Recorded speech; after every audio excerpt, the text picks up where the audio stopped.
Jadi aku sekarang udah sama paket-paket aku yang aku impulsif belanja gara-gara 12-12. Yes, semua ini adalah buku isinya. Dan hari ini kita akan unboxing dan kita akan lihat apa aja buku TBR aku, to be read di tahun depan 2026. Sebenarnya aku ada 4 paket, satu lagi itu udah aku buka. Ini The Class by Eric Siegel. Ini aku beli pre-love ya. Jadi sebenarnya kalau untuk membaca buku itu kamu nggak harus beli baru ya, kamu bisa beli pre-love kayak gini. Beli buku ini tuh gara-gara salah satu penulis favorit aku di Wattpad itu baca buku ini. Jadi aku juga pengen baca bukunya jadinya gitu. Dan aku dapatnya pre-love di Shopee, ini edisi lama. Ini menceritakan mahasiswa-mahasiswa di Harvard tahun 1958 ya. Ini kalau aku baca di belakang sinopsisnya, Andrew Elliot takut setengah mati menghadapi reuni. 25 tahun telah berlalu sejak ia lulus dari Universitas Harvard. Sudah jadi apakah mantan teman-teman sekelasnya sekarang? Setahunnya, kebanyakan dari mereka berhasil meraih kesuksesan. Mantan teman sekamarnya sekarang menjadi kandidat menteri luar negeri. Salah satu temannya yang dulu miskin kini menjadi dekan. Seorang lagi yang dulu selalu diremehkan mencapai puncak prestasi sebagai pemusik terkenal, sementara dalam hidupnya sendiri, Andrew tidak memiliki apapun untuk dibanggakan. Semua itu membuat ia kian terpuruk dalam perasaan rendah diri. Tapi benarkah hidupnya gagal total? Wow, menarik ya. Ini sangat-sangat relate ya. Untuk kamu yang suka membanding-bandingkan diri dengan orang lain, itu pasti kita tuh kalau reuni pasti ada kalanya kita merasa seperti ini. Guys, rumput tetangga lebih hijau gitu. Dalam reuni yang dramatis itulah ia menemukan betapa mahal harga yang harus mereka bayar, betapa sedih rasa sakit yang mereka alami demi mencapai keberhasilan itu. Dan Andrew Elliot ikut berpusar terombang-ambing di tengah gairah, tawa, tragedi, dan ambisi tak terkendali anggota kelas 58. Biasanya aku suka review dan analisis buku-buku ya. Nanti setelah aku baca aku akan bikin video untuk review dan analisis dari buku ini. Oke. Ini dari Norris Classic ya. Ini Norris Classic tuh aku sangat-sangat seneng. Packagingnya pretty banget, bagus banget. Ini sebenarnya ada bubble wrapnya, tapi bubble wrapnya udah aku buka. Book are the mirror of the soul. Oke, so ini aku cuma beli satu buku. Kemarin aku udah beli 2 buku, terus aku nambah satu lagi buku. Oke. Bukunya The Heart of Darkness karya Joseph Conrad. Ini ceritanya tentang kayak orang pelaut gitu yang dia berlayar ke Afrika, terus dia ketemu bangsa-bangsa yang menjadi colonize, bangsa-bangsa menjadi colonizer atau apa? Colonizer itu apa? Penjajah, dan bangsa-bangsa yang dijajah. Ceritanya gimana? Dan ini juga dijelaskan bahwa the story explore how thin the line is between civilization and savagery and how darkness can exist within every human beings. Kalau aku orangnya dark vibe, jadi kalau dark ini mesti suka gitu. Terus ini dia paket kedua aku. Ini sebenarnya aku nggak beli, ini dari teman aku. Jadi ceritanya teman aku itu tuh kan nggak bisa baca buku bahasa Inggris ya. Nah dia tuh beli buku tanpa melihat deskripsi. Jadi pas bukunya datang itu semua bukunya bahasa Inggris. Makanya dia kasih ke aku, Dev, kamu kan lebih suka baca buku tuh bahasa Inggris daripada bahasa Indonesia. Oh enggak, kalau aku kasih bukuku gitu deh, aku kasih aja deh gitu. Akhirnya ya aku dikirimin paket sama dia. Oh my god. Ini juga vintage, ini buku vintage guys. The Duchess by Danielle Steel. Ini itu buku ini, aku pernah dulu punya buku ini. Ada pameran Gramedia di Jakarta, waktu itu aku kesana. Nah, terus aku beli buku ini di pameran Gramedia, waktu itu lagi sale gitu ya, lagi diskon gede-gedean. Buku ini tuh menceritakan tentang apa ya, kayak duchess, bangsawan. Papanya itu seorang bangsawan yang kelas tinggi, yang kemudian papanya itu menikah lagi. Waktu ibunya dia meninggal, papanya itu menikah lagi sama ibu baru. Jadi dia punya ibu tiri sama kakak tiri, mirip Cinderella gitu lah. Nah, pas papanya meninggal, semua harta warisannya dari keluarganya itu diatasnamakan ke keluarga tirinya. Jadi dia diusir dari rumah. Akhirnya setelah dia diusir dari rumah, dia bekerja jadi nanny. Nanny itu apa sih namanya? Pengasuh gitu ya, jadi nanny gitu, babysitter.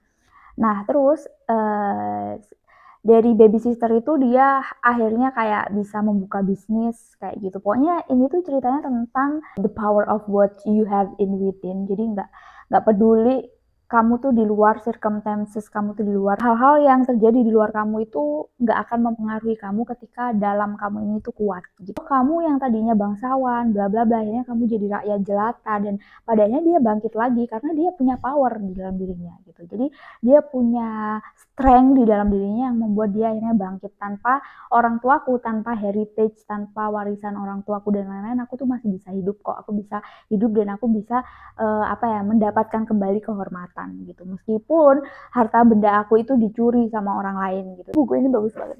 Ya. Ini covernya tuh kayak cantik banget gitu loh. Oke, lanjut. The Mysterious Bakery on Rue de Paris, karya Evie Wood. Jadi kemarin aku nggak sengaja lihat short yang dia nge-review buku ini. Jadi buku ini tuh kisah tentang kayak spiritual fiksi yang punya kandungan-kandungan spiritualnya, dan aku sangat senang buku seperti itu. Dan ternyata aku dikasih sama temen aku, padahal aku mau cari bukunya, ternyata aku udah dikasih. Thank you. Ini benar-benar bagus. Ini bagus. Ini akan jadi my top priority untuk dibaca. Oke, ini yang paling gede. Bubble wrap-nya nggak aku buka karena ini aku sudah melihat tidak ada dus di sana. Kalau yang lain-lain kan tadi bubble wrap-nya aku buka ya, karena memang udah ada dusnya. Kalau ini kayaknya nggak ada dusnya. Ini dari Mizan Store. Aku ada beli 4 buku karena aku kemarin 12-12, terus aku lihat buku TBR yang pengen aku baca itu tuh lagi diskon kayak sekitar berapa sih, 45%. Jadi gak bisa, aku harus beli gitu.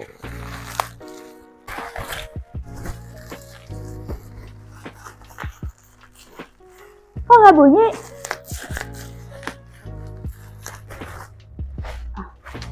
Kayaknya udah kelihatan deh bukunya apa aja ya.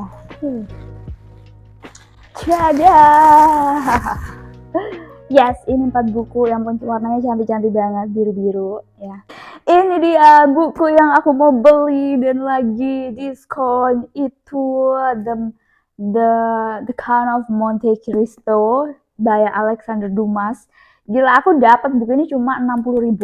60.000 aja aku dapat buku ini. Guys, 65.000 atau 64, aku lupa, pokoknya cuma 60.000. Aku udah sering lihat review buku ini di mana-mana. Cerita tentang Monte Cristo yang balas dendam apa gimana gitu, aku lupa. Ini aku bacain ya belakang sinopsisnya. Sejak hadir kali pertama pada 1844, The Count of Monte Cristo telah dialih rupa ke ratusan film, drama, dan opera. Bagi Alexander Dumas sendiri, novel ini bukan sekedar kisah biasa. Melalui sosok Dante, Dumas ingin menceritakan ayahnya, seorang jenderal besar Prancis yang nasibnya berakhir pahit. Namun kisah Dante adalah juga kisah kita yang terus mencari keadilan di sepanjang hidup yang penuh kekecewaan. Terpuruk dalam dinginnya dinding penjara bawah tanah yang gelap, Dante bagai menghitung hari. Ulah satu komplotan jahat telah menghancurkan hidup kapten kapal pemberani itu. Tak ada lagi kapal megah beserta awak yang siap melayaninya. Ayahnya menanti ajal dalam kemiskinan tanpa kehadirannya. Wanita yang dicintainya pun turut dirampas. Masih layakkah dia berharap pada hidup? Akan tetapi, hidup yang dia benci masih menyimpan kejutan. Secuil harapan muncul justru dari sosok tak terduga, yaitu seorang pria renta yang sekarat. Dari tubuh rapuhnya terlontar sebuah rahasia yang bisa membuat Dante keluar dari tempat terkutuk itu. Lebih dari itu, balas dendam. Mata dibayar mata, gigi dibayar gigi. Jadi, itu sebenarnya cerita tentang ketidakadilan dalam hidup. kayak gitu lah. Terus akhirnya si Dante ini ingin apa ya, aku akan berusaha untuk apa ya, mendapatkan keadilan itu dengan tanganku sendiri gitu. Jadi nih covernya dia ada perang-perang gini. Bukunya tebel banget guys, tapi nggak apa-apa, katanya sih ini walaupun tebel ini kamu nggak akan bosen baca, jadi kita lihat aja ya. Ini ya ampun cute banget, The House of the Pooh, The House at Pooh Corner. Ini tuh buku Winnie the Pooh. Ada satu lagi yang warnanya kuning, cuman aku pengen yang warna biru karena aku tuh lagi belajar spiritual. Salah satu guru dia kayak ngasih tahu ini loh list buku yang aku baca. Dalam list bukunya itu, dalam book shelf-nya dia itu tuh ada ini, ada The Pooh of The House at Pooh Corner ini. Ini sebenarnya buku cerita anak-anak, tapi dari sini kamu akan banyak mendapatkan kebijaksanaan dalam hidup. Jadi buku ini tuh nggak cuma buat anak-anak. Jadi kalau kamu punya kebijaksanaan dalam hidup, otomatis kamu akan apa ya, hidup kamu akan lebih meringan gitu karena kamu punya kebijaksanaan gitu. Dan juga aku juga akhir-akhir ini suka banget kan belajar spiritual, dan memang kebijaksanaan itu adalah kunci kehidupan yang damai gitu. Jadi memang ya, mari kita lihat ada wisdom apa aja di dalam buku ini yang bisa kita ambil dan kita aplikasikan dalam kehidupan sehari-hari. Nanti kita akan review bukunya juga ya, karena aku kalau baca buku itu tuh kayak selalu menganalisis dan aku selalu membuat kesimpulan dari buku ini tuh aku belajar apa gitu. Sebenarnya untuk bisa belajar sesuatu itu kamu nggak harus baca buku self development. Bahkan buku-buku seperti ini ya, buku-buku novel itu tuh kamu bisa belajar banyak tentang kehidupan dari baca novel. Karena novel ini adalah rekam jejak manusia kan. Dan aku pun juga dulu adalah seorang penulis Wattpad, dan kebanyakan tulisan-tulisan yang aku tulis di Wattpad itu juga adalah dari observasi dari kehidupan yang aku alami sehari-hari gitu. Misalkan ada temanku ada cerita ini dan aku tulis di novel gitu, karena memang apa ya, itu adalah self expression aku gitu. Oh ternyata ada ya orang yang pengkhianat kayak gitu-gitu. Akhirnya aku mencurahkan rasa pengkhianatan itu melalui tulisan gitu, melalui cerita aku di Wattpad gitu. Aku juga lagi nulis novel baru. Doain aja semoga bukunya bisa jadi. Itu adalah buku cerita tentang spirituality dan apa ya, pengembangan inner strength gitu loh. Kayak gitu, dari pengalaman hidup aku pribadi dan dari cerita-cerita yang pernah aku dapat dari observasi kehidupanku gitu. Jadi doain aja bukunya selesai. Nanti kalau bukunya selesai aku akan mention di sini, oke? Ini memang kamu bisa belajar banyak itu nggak cuma dari buku self development ya. Dan aku sering banget bikin buku analisis, video-video buku analisis aku, apa yang aku pelajari dari buku yang aku baca itu. Nah, kamu bisa lihat, kamu bisa mampir ke sana tuh. Karena dengan membaca novel, kamu membaca rekam jejak manusia, dan dari sana kamu bisa belajar, oh ternyata emosi yang seperti ini itu akan menyebabkan seperti ini. Oh ternyata kejadian seperti itu akan menyebabkan emosi yang seperti ini. Pada akhirnya kamu akan punya kebijaksanaan dalam mengolah emosi kamu dari novel-novel, dari karakter-karakter yang kamu baca, dan juga kamu akan mendapatkan kebijaksanaan untuk bereaksi terhadap sesuatu yang terjadi di kehidupan kamu, karena kamu sering banyak membaca rekam jejak manusia gitu, dan kamu sering membaca sebab akibat dan bagaimana orang-orang itu meregulasi emosi dan lain sebagainya. Ketiga, selanjutnya ini masih biru-biru ya, warna biru yang cakep sekali.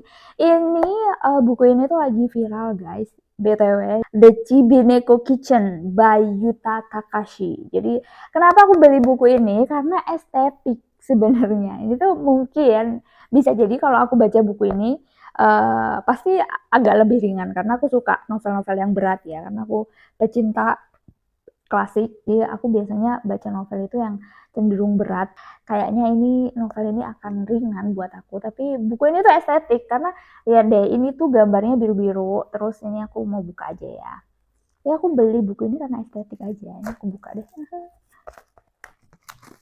Buka ya biar kasih tahu kamu seberapa estetiknya buku ini. Bau kertas. Tuh, dia bookmarknya aja kayak gini, lucu banget kan, bookmarknya aja gini, kucing, lucu banget. Terus dia tuh bukunya kayak mana ya, ini bukunya tuh berwarna, terus apa ya, ada banyak ilustrasi di bukunya tuh, jadi bukunya tuh estetik gitu loh, makanya aku beli ini gara-gara estetiknya. Memang estetika itu sangat penting sekali ya untuk orang-orang kreatif. Kita tuh pecinta estetika, pecinta apapun yang bisa memanjakan mata. Ada tulisannya dong. Di Cibeneko Kitchen, konon ketika kau memesan hidangan yang memantik kenangan akan orang tersayang yang telah tiada, dia akan datang menemuimu untuk terakhir kali selama makanan masih mengeluarkan uap di atas meja. Karena I'm a cat lover, jadi aku lucu banget gak sih? Ya deh. Ada yang ngintip. Sebenarnya ini cerita tentang apa ya? Kedai yang ada di pinggir lautan, dan kedai ini tuh mengandung magic gitu kalau nggak salah. Ini aku bacain belakangnya deskripsinya. Di Cibeneko Kitchen, kau akan bertemu Kai, si koki yang ramah, serta Cibi, kucing tabi kecil yang menginspirasi nama tempat yang hanya buka sampai jam 10 pagi ini. Hah? Bukanya jam 10 pagi doang? Ini jualan apa enggak sih? Kedai makanan pinggir laut ini berada di sebuah kota kecil yang sunyi dengan spesialisasi makanan tradisional yang memantik nostalgia bersama orang tercinta, menjanjikan reuni dengan mereka yang telah tiada. Kok rada-rada agak deep sebenarnya ini buku ya, tapi ya karena udah aku buka ya sealnya, jadi mau gak mau aku harus baca. Ini mah semalam aja kayaknya selesai nih sama aku, karena ringan gitu bahasanya. Terus yang terakhir, ini salah satu list buku aku yang juga lama pengen aku beli tapi nggak kesampaian. Babel by R.F. Kuang. Ini tuh cerita tentang apa ya, pertumpahan darah gitu di, ya pokoknya aku taunya ini tuh Dark Academia karena aku suka klasik dan aku suka dark vibe, apalagi Dark Academia. Jadi sebenarnya Babel ini tuh udah masuk dari udah aku masukin ke list buku yang mau aku baca dari tahun kemarin 2024 awal, tapi nggak kesampaian sampai sekarang gara-gara kemarin aku beli ini apa namanya, The Count of Monte Cristo yang cuma 60 berapa ribu ini, dan pada akhirnya ini juga diskon juga cuma 118.000. Ya udahlah aku beli gitu. Kapan lagi dapat Babel hanya harga 118.000, jadi wes aku beli deh akhirnya. Terus ini aku ini juga terjadi di Oxford guys. Oxford 1836, Kota Menara Impian. Nih aku bacain ya. Peraih penghargaan British Book Award Fiction Book of the Year, Blackwell's Book of the Year, dan buku terlaris New York Times number 1. Ada hashtagnya number 1 gitu. Terus ini belakangnya deskripsinya Oxford 1836, Kota Menara Impian, pusat segala ilmu pengetahuan dan kemajuan di dunia, dan di jantungnya Babel berdiri, institut penerjemahan kerajaan yang bergengsi dari Universitas Oxford.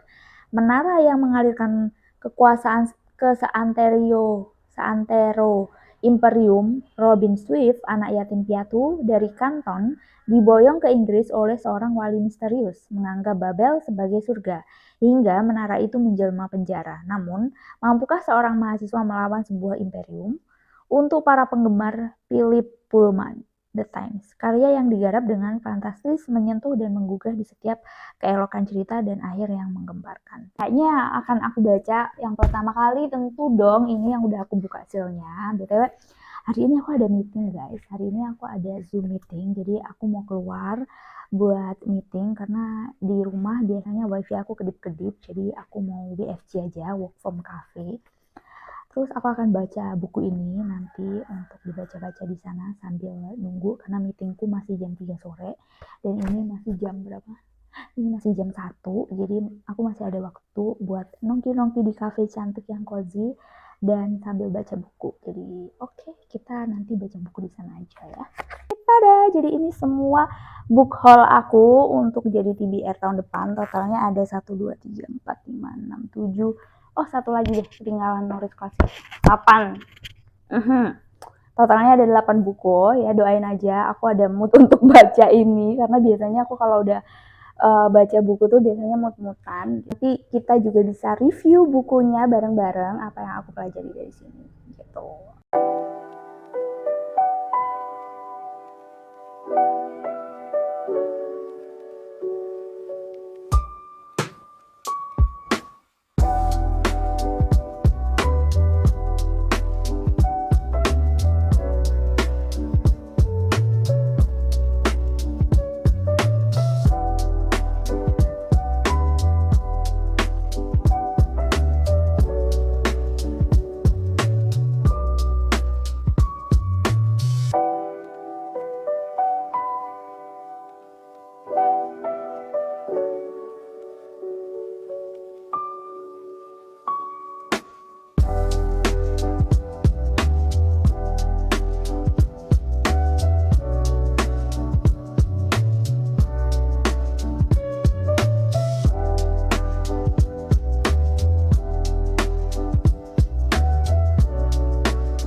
Guys, ini udah jam 10 malam dan aku mau ngebahas sedikit tentang buku ini, The Chibiniko Kitchen. Ini buku bener-bener di luar ekspektasi aku. Tadi aku bilang kan kalau ini kayaknya bukunya ringan deh, kayaknya one way to go gitu loh ekspektasi aku.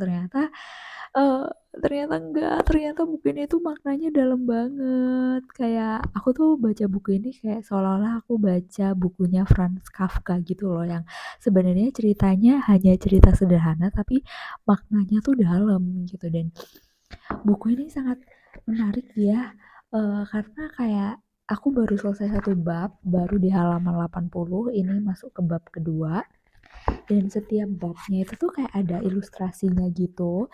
Terus juga karena ini kan ceritanya soal kedai makanan ya, jadi di buku ini tuh di belakangnya di setiap selesai bab gitu ya, kita tuh dikasih resep masakan yang dia jual, karena masakan di sini tuh kayak magis gitu kan. Jadi setiap kamu makan makanan di sini tuh kamu akan merasakan sesuatu yang magis, dan di sini tuh kayak kita dikasih resep makanannya. Aku baca di kafe tadi, aku udah selesai bab satu gitu, bab satu mau akhir, terus aku lanjutin di rumah. Bab 2 awal itu kayak aku udah meneteskan air mata gitu, gila ini buku bener-bener deep banget maknanya. Jadi mostly buku ini tuh menceritakan tentang si cewek ini ya, pemeran utamanya ini, si Kotoko, yang ini agak spoiler dikit ya. Jadi si Kotoko ini dia punya kakak laki-laki yang meninggal. Pas dia nyebrang ada motor yang mau nabrak dia, terus emasnya nyelamatin,